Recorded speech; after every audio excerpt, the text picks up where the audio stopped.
నిన్న కేటీఆర్ గారు మాట్లాడుతూ సిపిఐ పార్టీ కార్మికుల హక్కుల కోసం బాగా పనిచేసింది కాబట్టి కొత్తగూడెంలో నేను ఓపెన్ ఆఫర్ ఇస్తున్నా అని చెప్పారు. అంటే బీఆర్ఎస్ పార్టీ ఎంత దుస్థితికొచ్చిందంటే, మనం ఇదివరకు సిపిఐ సిపిఎం పార్టీని తోక పార్టీ అనేది బీఆర్ఎస్ వాళ్ళు. అంటే ఇప్పుడు ఆ తోక పార్టీకి తోకగా మారిపోయింది బీఆర్ఎస్ పార్టీ.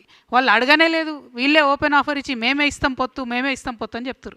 కానీ ఇక్కడ నాకున్న అభ్యంతరం ఏంటంటే, సిపిఐ పార్టీకి సంబంధించి ఏఐటియుసి వాళ్ళు సింగరేణిలో అన్ని హక్కులను కూడా పొడగొట్టిరు. కార్మికులకు ఉన్నాయి, ఒకటి కాదు రెండు కాదు, లెక్క పెడితే ఒక 20 హక్కులు కార్మికులకు ఉన్నాయి, పోగొట్టిరు వాళ్ళు.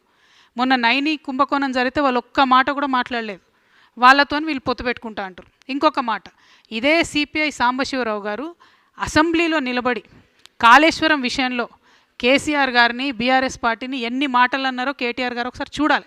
చూసినాక కూడా పొత్తు ఓపెన్ ఆఫర్ అంటే మరి ఆయన చేసిన ఆరోపణలన్నిటికీ బీఆర్ఎస్ పార్టీ ఒప్పుకున్నట్టు అవుతుంది.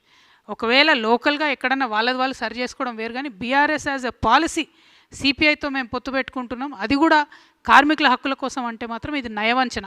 ఎందుకంటే సిపిఐ పార్టీ కంప్లీట్గా కాంగ్రెస్తోని మిలాఖత్ అయి ఉన్నది. ఈ 2 ఏళ్ళుగా వాళ్ళతో ఉన్నారు.